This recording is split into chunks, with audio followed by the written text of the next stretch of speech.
Welcome everybody to my shadow episode 12. Yay! Why we Hey, love Kyle.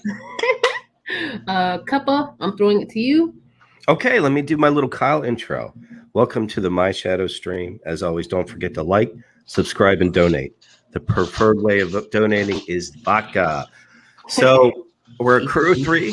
I think two of us are a little bit under the weather, but we're going to try to talk this week about what we love about Kyle. But 2 days ago, something happened that pissed me off so much. I thought we could open this show talking about, and that's, I think, the end of the Howard Stern show. I And hope it's the end of the Howard Stern show. we all three of us are lifers, long-term Stern fans. I know no one listens to Howard. I know he's old and boring, but to some of us left, this really, really upset us for a couple reasons. A lot of people, we've known the show's on the decline, but I'll make my case that this is the end of the show. What do you think, Cordy? I've been saying that ever since Artie left, that this is going to be the last signing. I'm telling all my friends for 10 years now, over 10 years, that every time, right before he signs, I'm like, this is going to be the last time. He's not going to sign ever again. So I don't know what to think, but needless to say, the show has definitely jumped the shark. And we've been saying this for years. Yeah, But, a few times it has, yeah. I know Kyle and a lot of Kyle fans are Stern fans too. Quickly, I started listening in the fall of 1992 in college. I was actually 6 years old in college, so I wasn't that old. I'm not that old now. Yeah. Kidding, I wasn't six in college. But I've been listening a long time, and I know I haven't listened to every show during that time, but an awful lot. And I think the three of us are lifers. CZQ, when did you start listening to Howard Stern? I was in high school, 91. Wow, before Yeah. me? Junior high. I was in junior high school. Wow. I think I that was might in- be, that might be the longest. I was in Boston at the time, and I think it was just syndicated up in 1992. But LA, that big market, you had it earlier than that, huh? Yeah. Yeah, and he was fantastic back in the day. Irreverent and self-deprecating. This isn't the same guy anymore. It was can't miss radio. You felt like you were part of a ragtag gang or something like that. I can't describe it. It's not like it is at all. It was like us against the world, and like rebel pirate radio in a boat, and we're all in the same boat, and it was really, really fast, especially for the time, and it was really energetic. And you wouldn't know. I couldn't imagine somebody under 35 or 30 listening to Howard Stern now.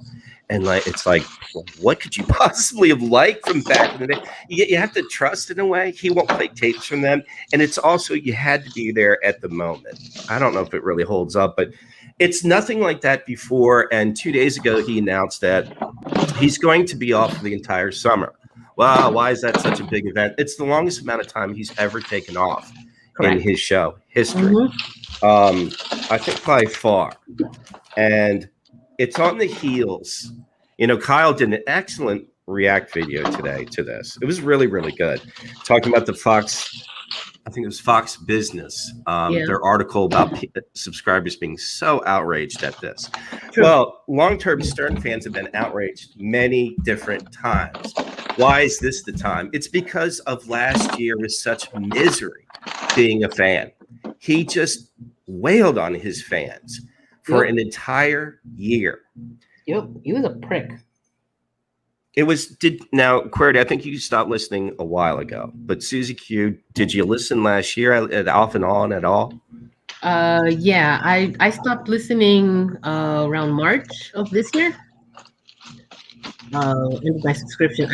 I can't hear him anymore. He's depressed and he's complaining every day about the same thing. It's going nowhere. I can't. Did you hear last year? I think it started with a lot of the election stuff, the election year. When he came back from Christmas, he was, in January, we were starting into the Trump election year. And then within 2 months, it got into COVID. And it was just oppressive to try to listen to. It was just a miserable, sad sack, shut-in radio from a guy who was $650 million in the bank. And it was like, just like doubling down the pain that we were all going through. Yeah. Why is he doing this? And then you hear he's been rewarded with a 5-year contract. That makes no sense on either side for Howard or Sirius. I agree. Yeah. I don't know why he has nothing.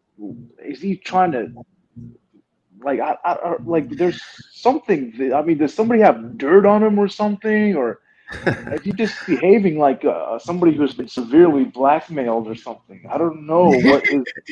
Or somebody who's been tortured. And look, his always thing was, I'm a tortured man. But it was like, hey, I can't bang Carmen Electra. Not that I can't go outside. I mean, it's a big difference. Or like, I'm mad at you, people that I don't even know that might or might not have been vaccinated. And this goes on for hours. And we've already forgotten about the nonstop Trump derangement syndrome every day. That was horrible. But the bottom line is he was just miserable and divisive. Then he gets a 5-year contract. He somehow makes it to this point and then drops on his fans that somehow kept him in his heart that for 2 months, I'm out. And he was contemptible. I heard the shows Monday and today. He was contemptible about even having to explain this. People pay for this. It's a big difference. Back in the early 90s, you were part of a gang, a cult or whatever, but you weren't even paying for it. But now he's asking people to pay for this, and I think they've had it. I agree. I think even if you look at the forums on Facebook, even the lifelong people who have been defending him, saying, "Hey, if you don't like it, don't listen." Yes. Yeah, they're starting to come around to what you just said as well. That's for sure. Mm-hmm.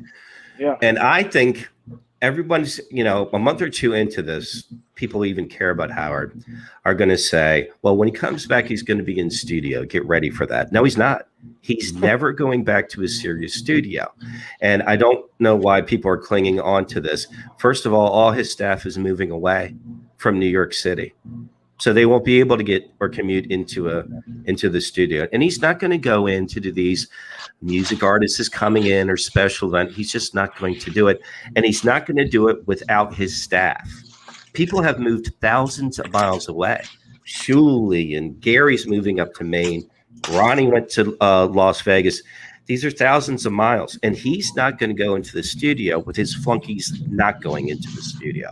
So that means he's never going back. That means Jen Witz is going to have to sit there and watch a multi-million-dollar a year lease on Avenue of Americas for nothing. And it's going to end up in litigation. Like all of his contracts and exits filing it up. It's going to end in a lawsuit. Yeah. Mm-hmm. Yeah, I mean, there's like Howard always complains about management, but now, like this time, I think I have management side now. This is not what they signed up for. I know COVID happened and all this, but this is not what they signed up for. This is not what they paid for. Mm-hmm. I believe in his last contract because he bragged about it. They said in this new contract, I can work from home if there's a health risk. Well, Howard, in his mind, he's going to argue, hey, there's a variant in India. I can't go back. You said, look, health risk. I believe that's a health risk. Why not? I'll just keep doing the show from home. And they're going to go, no, that's not going to keep happening. What is going on? And that's going to end up in litigation. I know it. I'm sure of it. He wants to get fired and sit home and get paid for doing nothing. I know that's what he wants. I think you might have a point. I think you might have a point. I'm hopeful. I'm thinking they're going to come back. How do you feel about that? I mean, clearly you're over it. And let's be clear, you're a diehard fan. You've met Artie in person. Absolutely, yeah. I'm still subscribed to Sirius. I think they have something. They have a good product there, but if they're going to continue to be PC and not let the hosts and it's just not just Howard. I mean, there's other people who are afraid to say things. If they're going to continue to do that. I'm going to cancel it. Like, why should I listen to censored garbage? I could go to radio for that. How long do you think the satellite technology will last in general? Once the country goes 5Gs and there's just coverage everywhere, why do we need satellites shooting down a signal? Exactly. Or you So can just, people have internet in their cars now. right. Yeah. So what's the future? I guess they always thought about that and said if we have the unique talent, it doesn't matter how it's broadcast or whatever. We got to get this talent. We got to pay Howard Stern all this money, but they're moving away from that. They've got to be. Yeah, I don't know what their strategy is. They're just going to keep signing Howard just for that. The last time I think somebody asked one of the higher ups at Sirius, they said, "Why are you signing Howard with all this time off and lesser quality show?" And they say, "Well, it's good for the stock price and publicity." That was their words, something like that. I'm paraphrasing, but they're not even looking at talent anymore. It's just like a pump and dump, or where do they? I don't understand what their strategy. I think they used to look at it like this is what the average subscriber pays a month. This is how many they are. When you add it up, that adds up to 1.72 million a month or something like that, whatever the figures are. And they said, look, we're making money. Why not keep doing this? And my point is there's an opportunity cost to that. They don't just pay him his salary. They put a lot of marketing. They put a lot of bullshit into Howard Stern that they could be putting into another talent or talents. The guy's 67 years old. At the end of the contract, he'll be 72. Yeah. I mean, at what point do they cut the cord? And they screwed it up last year. And so did he. And this is going to end in a fireball. I think so too. They're putting all their eggs in one basket, and that basket is falling apart. I think he's taken a severe pay cut, and obviously the staff have too, but that's not what they project. They still project as Howard Stern is a significant thing in Sirius. They're putting they could be marketing something else. Yeah, I don't understand why they don't do that. Why can't they can't find talent? I mean, you got Bubba the Love Sponge, who's still on terrestrial radio AM, by the way. I don't know why they don't just re-sign him. He was doing great on Sirius. Yeah, Stern's good at getting in his stranglehold until he wants out, and this is going to be it because he's not going back to that studio. Forget the germophobia and all that. It's just the fact that he's too lazy. He's not. After you've been sitting in your Hamptons basement doing 6 shows a month, why in the world would you get back in New York City and get up at 3:45? Yeah. Plus, his driver is gone. His producers, Yeah, it's done, dude. I mean, I think you might be right, Cup. I think this is the last go around. There's no way. It's not going to make it. Can we all three agree? It's not making it 5 years.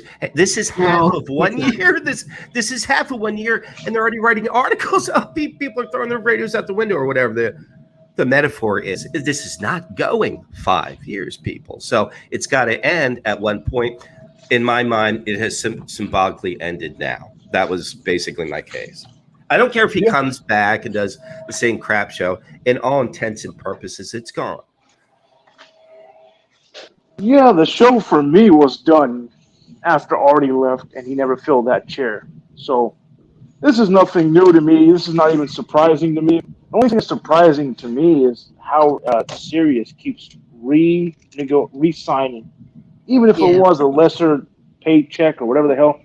But why? Why don't you invest in new talent? I don't really think they know what to do. And it's a $29 billion company. And their expenses and stuff are, I've looked at a little of their financials. Really what's eating them up is debt and interest payments and stuff like that. And people can't even realize how small Howard Stern is on the plate of things to Jen Witz. She's the operational director of Sirius. But the real shot callers, Howard is way down the line. They know that people are just subscribing for the name. They don't care what he does, and he doesn't care what he does on the radio during that time. So you're not looking forward to Baba Booey doing something on 100 while on vacation? Is that what he said he's going to fill up 2 months with? A special of Gaba Goobaba?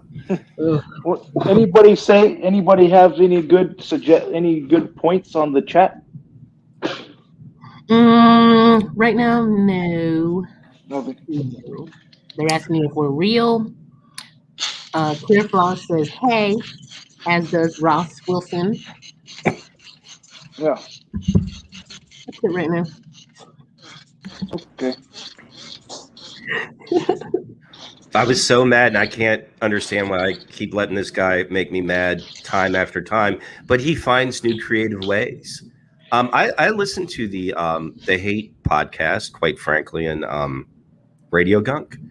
I listen to those just to let it out. I mean, it's very aggravating to me. He really has been sort of, I wouldn't say part of my life, but consistent parallel to my life as I went along. And why end it this way? What you have any choice to end it any way? Why this way? Yeah, I don't know. He just want. I think he's always radio. You bring up Radio Gunk. They brought up a good point. Is that he's always wanted to be what we see now. This is what he's always wanted to be. He's always wanted to be honest. He's dark always wanted wretch to making unbelievable amounts of money. Exactly. He's wanted to be super rich, Hamptons. O&A had it pegged exactly years ago. This is exactly who they said Howard wants to be. This was his end game right here. But QWERTY, you've been listening for a long time. He was always like, okay, misanthrope, and like it was tough growing up being this ugly. But there was part of him that it was like still a little bit of rock and roll and a lot of optimism. What He was happened? tough growing up because he was ugly. Yeah. And so it drove him to like be a better man, to be a goblin. And That's now right. he just wants to be a recluse goblin. It's a total flip in personality. And I think That's what I understand. Like, why would he go out like this? QWERTY's right. This is some terrible way to fucking go out. It's embarrassing. Sad. yeah, he sold out. That's what he did. He sold out. And look, I get it. Money's fantastic. I get it. Yeah. Who doesn't fucking want money? But this is terrible, especially with a guy that we thought, This is when he has the most liberty, and he's the most insulated from anybody who could take him out, except for social justice warriors. But legally, he has the most freedom he's ever had, and he's turned it into the most PC worst thing he ever had. The worst thing he ever got was everything he wished for, the old saying. Yeah. Let's get our pitchforks. Yeah, he's no longer. I mean, he made himself. He had this whole crucified by the FCC deal. Yeah. He branded himself as a renegade, and at the end, the FCC and censorship won. Who Are These Podcasts just did an episode on him, and they made the great point that I like the host, and he said, how does he have the nerve to play American Nightmare to open his show and then get into what that show is? It's just you've got to change at least that. Well, I'm not familiar with American Nightmare. What's that? The Rob Zombie song he plays when he starts the show. Oh, yeah. Yeah. Mm-hmm. On Planet X or something like that. Yes. Real quick, gentlemen. Yeah. Two Master said, let's put it on the table. Cuppa, which hate cast is better and why? See, that's a good question. I like both of them. I think they fill different needs. I think that Monique knows a lot about New York City and the Jewish rich life, and she can give a lot of insight. And at the same time, because of that, she can't see the real practical world. And then I think, quite frankly, sees everything just through practical eyes. And I think that, quite frankly, is better produced, and Monique gets smashed and the laughing and all that. But I listen to, but they fill like different voids and what I need to hate the monster. Yeah. What about you, QWERTY? Do you listen to either one of those two shows? Yeah, I listen to Radio Gunk, every now and then. I don't know who Quite Frankly is. Is he on YouTube? Quite frankly, is a trio. They sort of they were a spinoff of Radio Gunk. There was a little disagreement of what direction, how. So they went off and did their own thing, but they're both the same thing, like a Howard critique analysis show, and just sort of different styles and a little bit, just a little bit different. And they're on YouTube as well. Yeah. Mm-hmm. Okay, They do I'll weekly give them a shows. listen. Yeah, aside I'll from send you a link, QWERTY. Okay, yeah, I'll definitely take a look at it. That sounds interesting. But aside from her cackling laugh, I think Radio Gunk does a good job. Like you said, I've always listened. I've had very little complaints about Radio Gunk. I think she always hits the nail on the head, and yeah, her critiques are pretty accurate. Most of it I agree with. She has a very discerning eye, especially when she looks at his real estate or his. I don't know. She has a way of seeing things that sometimes I can't even say. So I appreciate both of them. Yeah. I've listened to both. I can't. I prefer not to listen to a lot of complaining, so that's why I stopped listening. Quite frankly, and Radio Gunk, they're not consistent, and so they lost me because of that. Oh, I will say that Monique really dropped the ball in that Caitlin Hatley interview. That was really disappointing her. That was boring as hell. Should we get off the Goblin? Nothing. Should we wrap it up with the Goblin? Get on what we love about Kyle, and we smashed the Goblin, the witch, the freak, the shut-in. Yeah, I started getting anxiety from wanting to talk about how bad that interview was. But yes, let's move on to why we love Kyle. Okay. Yeah. And this, I'd like to, if I could open, please. Here's the thing. We were talking about how Howard just doesn't want to do the show. He doesn't want to show up. He doesn't want to produce. He doesn't want to go into the office. Here's my first note. What I love about Kyle. Kyle is the Cal Ripken Jr. of podcasters, streamers, whatever you call it. He's the Iron Man. When is the last time he took what? Are you serious?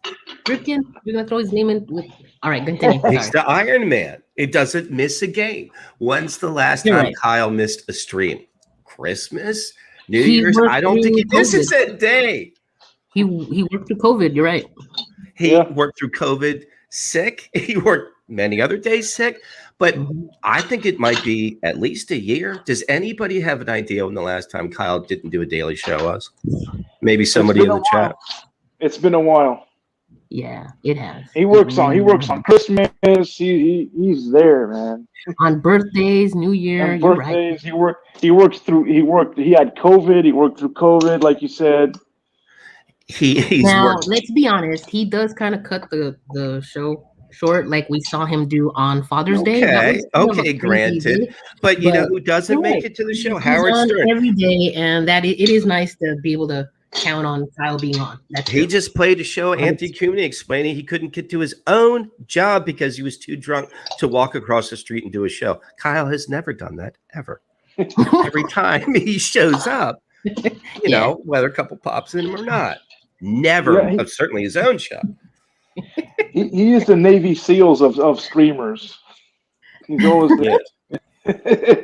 And look, sometimes he looks a little worse for wear, but he sits there and gives us entertainment. So that's my opening statement of why I love Kyle.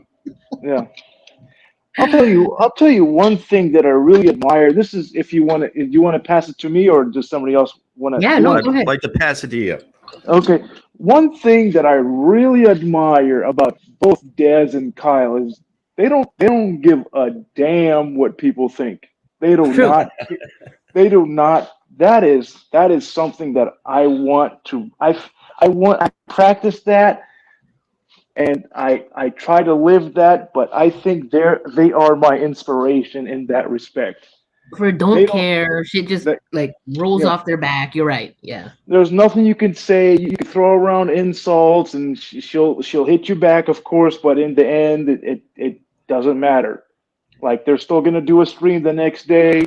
They're still going to be together the next day. Yes. Yeah. It's like I completely agree. And I had a point that is derivative of that. But Susie, would you like to do one of yours? Yeah. I just wanted to point out that Kyle is fantastic because he has a soft spot for his audience. I think he does. What? He has a soft spot for us. Like, he told us. All right. Okay. Well, when we got banned. And when other people get banned, not necessarily by, our captain, he goes in and he saves the day. That's fantastic. I like that. I'm going to piggyback off. He's got to be in a good mood, and you kind of got to get him on the right day. You're absolutely right. time of the stream to get him to unban people, but he will do it. And he's happy to do it too. Yeah. I'm going to piggyback off of both your points. And I'm going to say, just like you said, next day he'll go in, this and that. Here it is, right there. Kyle does not hold grudges. He doesn't. I don't know. Sometimes he can't maybe remember because he encounters so many people, but he may not know that he bans you, and it'll work to fix the problem. But he really doesn't. Even with people from years before, they were in constant wars. Who knows whether it was an act or not. He has some preconceived ideas when you come back, but it's merit-based. If you prove yourself to him, he'll let you right back in. He doesn't hold grudges. True. Yeah. Yeah. All right. Also, another thing is, I think he has some great. He does great insult comedy to me. I think he has some good lines that he just ad libs right there on the spot. True. He does. Also make some really intelligent points, actually. Make some really intelligent points about pop culture, like things that like I didn't think about that. That's pretty, You actually nailed one of my points. If I can go ahead of you, Susie. He is, and we have to admit this, because a lot of podcasters are absolute dorks or whatever. He's legit funny and hilarious in a shit-talking war. He really is. Yeah. He has no chips to push to the middle, or less than other people. And I can't say he wins every single time, but I hear other podcasts and streams laughing about how he's zinging whoever it is. They appreciate he's good at it. I know it's repetitious, but the sad to me cornball, incel, stupid, you think. And when he coined that, it was like for 2 months. Fat Spix Couch. I mean, that's winning right there. And he caused action. He's really goddamn funny in a shit talking war. He really is. Yeah. Someone in chat, CB1 said SaiyanZ would be a good prop comic. Which I think is right. He held up the cat tonight. He shut up the cat. It was Mr. Bigglesworth. He did his Mr. Bigglesworth bit again. He did it before, and it was funny. It's funny again. I completely missed that. Oh well. I clipped it. I'll send it to you, Corey. Okay, yeah, I'll take a look at it. It was quick. I think he said he refused to call the cat's name, so he calls it cat. Yeah. And then he starts laughing when he does his routine. He enjoys Mr. Bigglesworth. Also, another thing that I find entertaining is Kyle has a little bit of an identity crisis, in my opinion. I feel like he's 3 races, right? He's 3 different ethnicities, right? Right. One time he's black, another time he's white, and then the third one is Cape Verdean. So when he's watching AIU, it's like a Michael Jackson song. Yeah, he doesn't like when he's watching AIU. He's looking at it from like I guess a Cape Verdean point of view, because AIU is always bashy. And I think he finds that amusing that he's Cape Verdean and he's all, hey, look at these black guys. He plays his chips well, the ones that he does have. It's sort of like convenience, which one he wants to use, but he works it seamlessly. You wouldn't even know he's working it. Exactly. No. Tumesta is right. In chat, he said that Kyle was raised by whites. And he I was. agree with that. It seems like he's got very white-leaning ways. I kind of identify with that because white-leaning ways. Yeah, white-leaning ways. But you know what? I think that's why he appeals to such a wide audience. I mean, look at the 3 of us. You know what I mean? Yeah. First name, last name said, if Obama had a son. Yeah, exactly. But, to piggyback on that, you guys, Kyle's an American. Yeah. Right? Now, so everyone makes questionable choices. At some point, I was for Ted Cruz or whatever. Anyway, but it's fantastic to hear Kyle sing that he's proud to be an American. The Trump song. Yeah.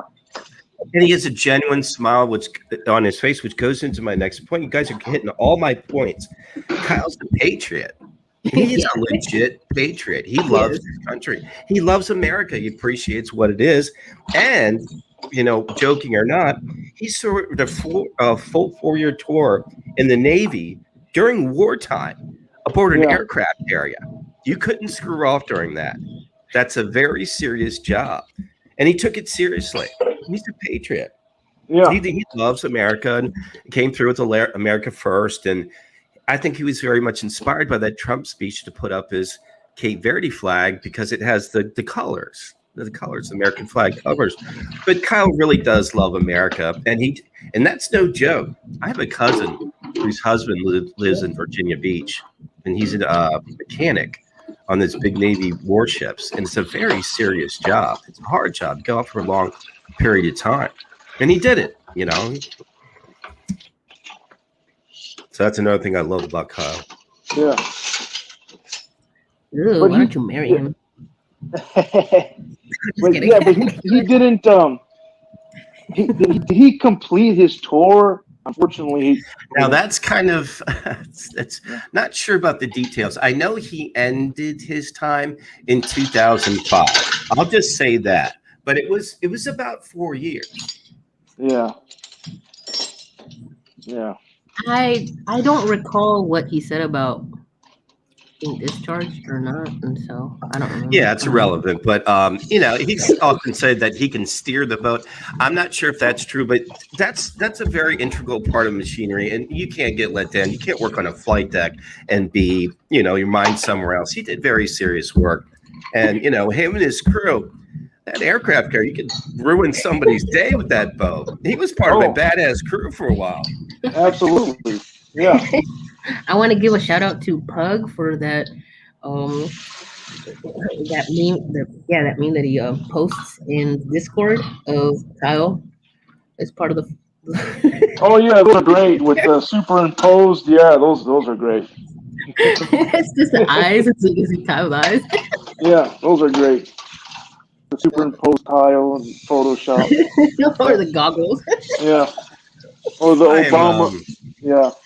Still kind of sketchy about his story. He told us in the interview that they were supposed to port in Hawaii, but they dumped trash over the side of the carrier. And the guys punished him and said, no, you're going to go straight to Japan. I can't believe that that's the order of operations, how it goes. Yeah. Couple, were you in the military? Ever? No, I'm a military brat. I was 4 years in Germany, was in high school and all that. So, I know of the life, and my cousin was in the Navy. Her husband is a mechanic on the ship. My grandfather was in the Navy. Yeah, and my father was a lieutenant colonel in the Army. If that helps. Oh, so your grandpa was like after the Pearl Harbor deal, probably, huh? Yeah, he was. He was on a naval ship. We all joked that it was in Canadian Lake. I don't even know where it was, but it was serious times back then. And Kyle signed up for. He kind of poo-poos what he signed up for. But if they put his ass on an aircraft carrier, they knew he could handle some responsibility. Oh yeah. Am I cutting it? You cut out. What did you say? I said, am I still cutting out? No, go ahead. Oh, if they gave him the responsibility to be on an aircraft carrier in war, headed towards war places, they felt that Kyle was very capable. Oh yeah, they're not putting Beetlejuice on board, Yeah, and you put him on some Coast Guard boat or something. You don't put him on an aircraft carrier. Yeah.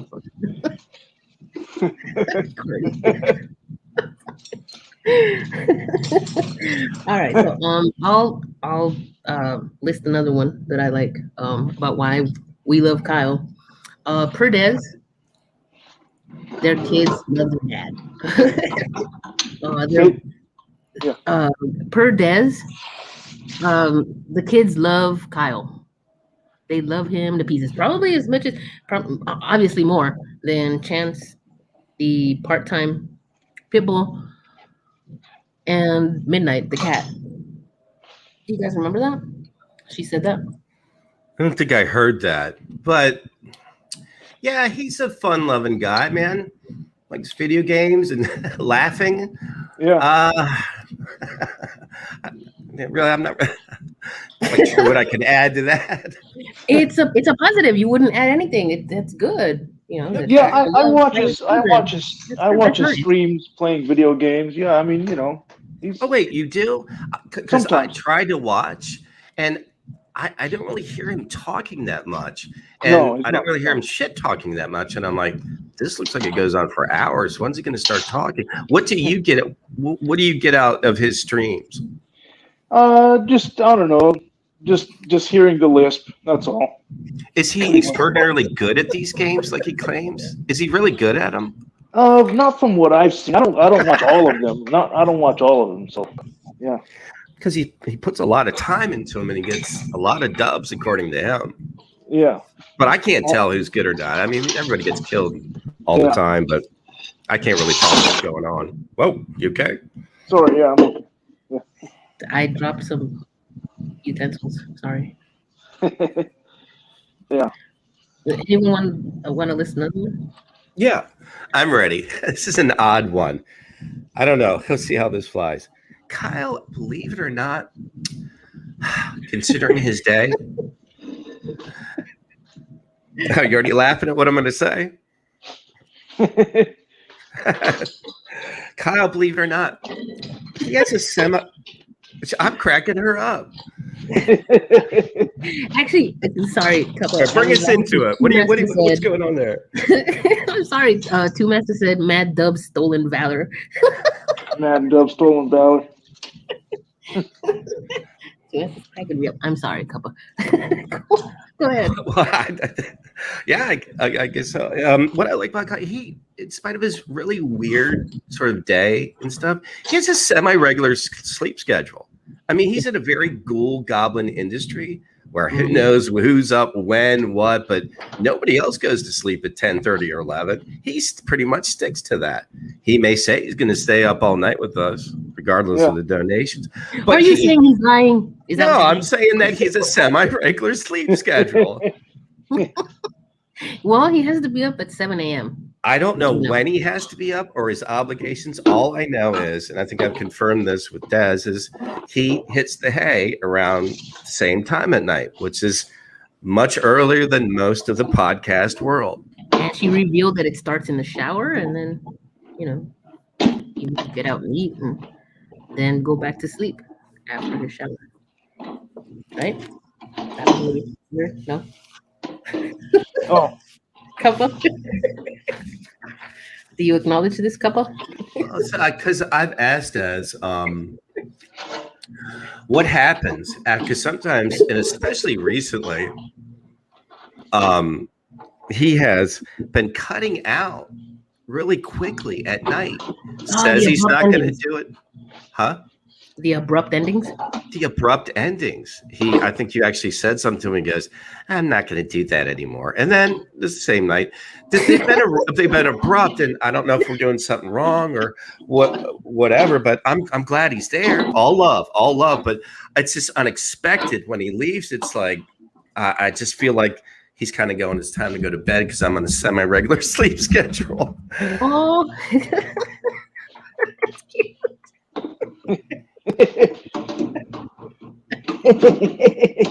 Or responsible. Susie's making me laugh. I'm sorry. So funny. I'm sorry.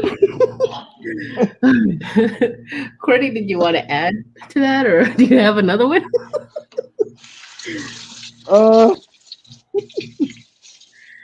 That's all I had in my notes. So I've done. All right, so Kyle is planning for the future, and I think that's fantastic. He revealed to us this week that he is sitting on a nest egg. Oh, that's right. Who did he say was right? He said someone was right about, I think he said it was Jimmernam, who I know nothing about. He said that he knew I was sitting on $100,000. Well, I don't give a shit about Jimmernam, but I agree with your point about planning for the future. We did a whole episode on it, and it was laughable at the time, unique, but I've been catching things of why he did this. He actually brought it up with Pod Awful. He said he was laughing over and over. Why would you get nailed 3 times and come back with the same name over and over? They're gonna get you. He was talking about himself. He was talking about it, the whole brand change. He is also talking before about them taking like ubiquitous names like SaiyanZ and stuff like that and hitting them. And he must have been watching the terms of services and stuff. He scours a lot of information and he's planning for the future. I can't agree with the name. I wish he would have picked any other name, but I can see what he's doing with the change. What is he doing with the change? He's trying to insulate himself from the ever-changing to like terms of service, what they're trying to get rid of at the time. You know, either whether it's hate channels, derivative channels, people stealing trademark stuff. He's very savvy at negotiating the line between clickbait and stealing. And he gets nailed a lot, but he's pretty smart because it's not easy. Yeah, I agree. He's pretty good at that. He knows the term. He seems to be like a scholar when it comes to YouTube. He is. Terms of, he has a PhD in that, if they offered one. Yeah, he seems almost every time to pretty much know the hand and be able to tell why Red Bar got nailed at the time. God, I hope that guy is dead. Please, this be true that he's saying. Man, I said the same thing. I don't wish that on anyone except I just wish karma. That's all I wish. If it ends up with death for that motherfucker, so be it. It's his karma. What makes you say that? He's sitting in your basement for 10 years pointing out pimples on people's faces and stuff. You don't think that's going to, drinking every day, getting smashed, you don't think that's going to come back to bite you? Yeah, that's true. The drinking is, these guys do drink a lot. They do. Yeah. Look at all his streams. He's got a bottle of cognac in front of him or this or that. And apparently these streams go on for 8 hours. Imagine how messed up he must be at the end of them. Well, anyway, this brilliant business plan is apparently going to end up in death. Yeah. Well, I know that there's more reasons why I enjoy watching Kyle. Oh, I told him a few times that I really enjoy the show. One, because he's on consistently, and two, because it's fun to watch and engage in his chat. The people in his chat are fun. Yeah, I think that's a good. His chat is fun to read. His interaction with the chat is also funny. He also likes talking to his people too. Yep. Yeah, but nobody calls in really, except for one person, 2 people here and there. But I even like when that one person calls in, and I like their conversations as well. Yeah, he asks very good questions, and you get an insight into their, the way they, I guess they to each other, when they're not on or whatever. I agree. Yeah, it's also fun. Like this doesn't happen a lot, but when YouTubers call in, when YouTube, that's also fun to listen to as well. Yeah, go ahead, Cuppa. Sorry. I feel like he appreciates masculine things in a very faggot time. Sports and guns and non-PC. He actually does know about sports. I bet he can actually throw a spiral, which I'd be shocked if Pod Awful could. I mean, it's just an environment that's not really set for masculinity, no matter how much they talk about the Godfather, this, that. I bet you Kyle could explain the spread offense to you or the Patriots. There's some masculine things I identify with in a very, I don't know, upside down world. I agree. That too. Yeah, he's a good conversationalist. I'll tell you that for sure. He is. No matter what anybody calls in and talks about, he will sort of interview them. Yeah. He interviewed somebody about, what was it, making beer or what was it? Some guy called in and said he did something for a living. Doug called in. He works at a brewery or something. Yeah, and he went in until Des finally said, stop with the brewery questions. Yeah, he can talk. Yeah. Yeah. Another thing is, as we can... Kyle stays up all night until 9 p.m. Up all night is 9 p.m., right? That's when he's going all night. Yeah. All right, y'all. So, do we have anything else to add to tonight's show? Well, I'd like to say that I think some people, for misguided reasons, have said that we don't love Kyle. We don't appreciate Kyle. We don't say enough nice things about him. And I can't say enough nice things about Kyle. It's tricky negotiating it, if you all have heard our interviews or whatever, but it's born out of love. Who would spend this much time watching this many hours unless there's, I don't know, something really wrong with you? It's people that like the Christians that monitored Howard Stern back in the day. I don't know. But I can just say there's something very fun listening to Kyle. I'm starting to appreciate his daily react videos more. I really like this Howard Stern one. And I think Kyle does have talents. I think, definitely. Yeah, or else we wouldn't be here. We wouldn't be watching it. Mm-hmm. Yeah, he resonates with the Stern and O&A. Even with people that claim they hate him, the other people, they will stop and even if they're not talking about Kyle, they'll put on his accent or drop his terms, whatever, and they'll start making each other laugh. It's not because they hate him so much. There's something about Kyle that's very likable. Yeah, that's true. And I don't even think he's much of a Howard Stern fan either. I think he's more O&A. He's an O&A. Yeah. Yep. Yeah. Mm-hmm. So that's pretty cool that he could transcend that. Yeah. I agree. That's true. Yeah. He knows a little bit about Howard. Yeah, he knows enough to know what a miserable failure that Howard's become and identify it and point it out. I'm going to ask him about how much Stern he's listened to and how big of a fan he is. I have no idea. Oh, another thing, you guys, really, really quick. No. We'll do it for next time because it's not. It's not along the vein of we love Kyle. We do, and we're gonna try to add in some clips and be able to play clips of Kyle and comment on it. That's our goal. Anyone who's listening to this, thanks you for helping us roll this out, and we're gonna try to see if we can add that in. Yeah, we got some more things coming down the pipe. So stay tuned, everybody. Okay. Yeah. All right. Good night, everybody. Thank you very much. Bye. Yeah. Take care now.